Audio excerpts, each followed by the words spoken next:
Okay, so why don't we start off this section about things that we've kept from our ancestors or loved ones that have passed.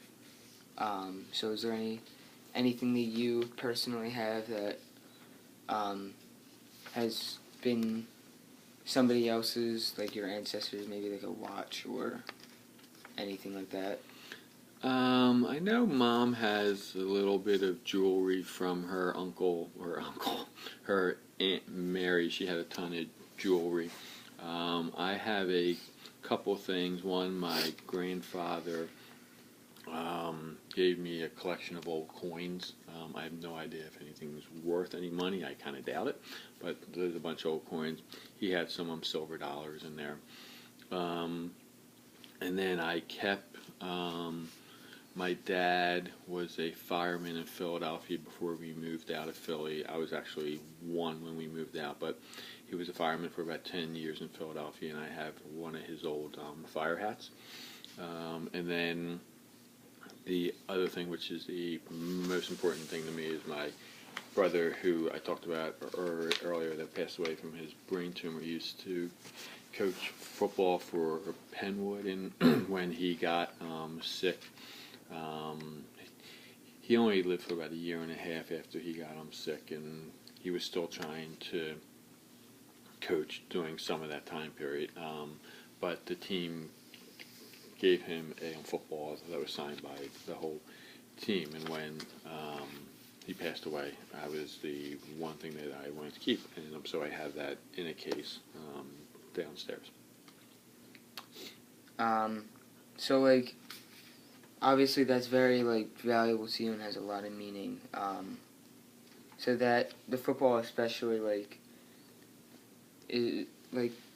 so how are you the one that was decided to keep it? That's always hard when people pass away. We did go over and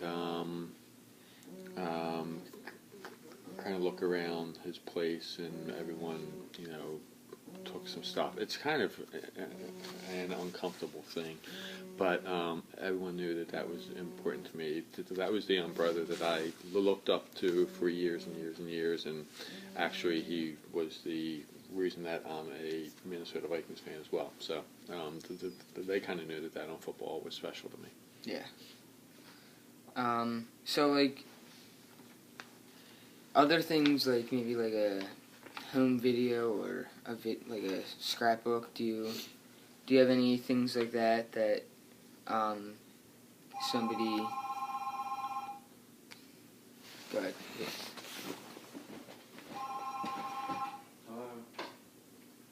We're in the middle of an interview. Can you call me back in 10 minutes? I'm doing an interview around the school thing.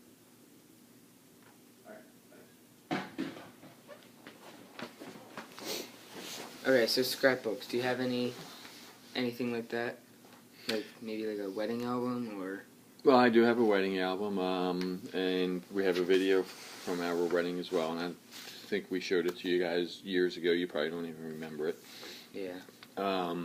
I also have a photo album. So my mom, years ago, you would have more hard copy pictures than you have today, because now they're all digital.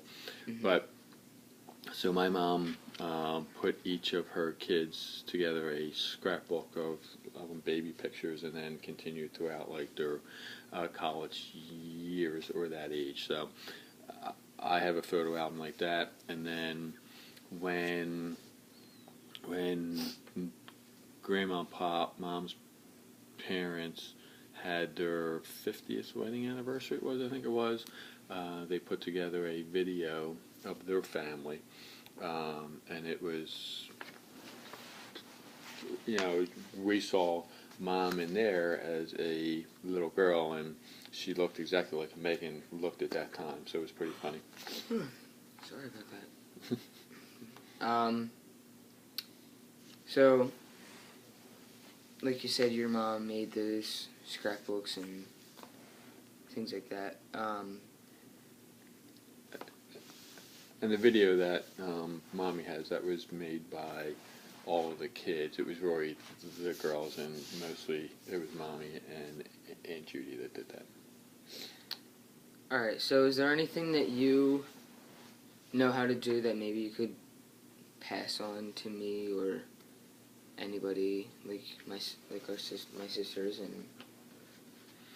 Well, I'm just certainly not handy, so I can't help around the house a whole lot, so you won't learn those things from me. Hopefully you can learn them and do some stuff around the house when you get a little older. I don't know much about a computer. The IT department at my work does that, so there's definitely some things I can't pass on to you.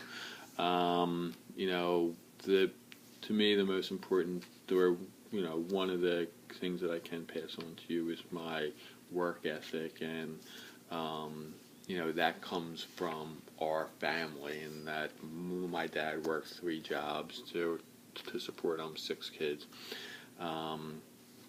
and Mommy's dad always worked very, very hard, but that is the one thing that I've done ever since I was a kid. Through school I was always studying a lot, through college, and then right now that I do put a lot of hours in at work, and I work hard there. I work hard at home.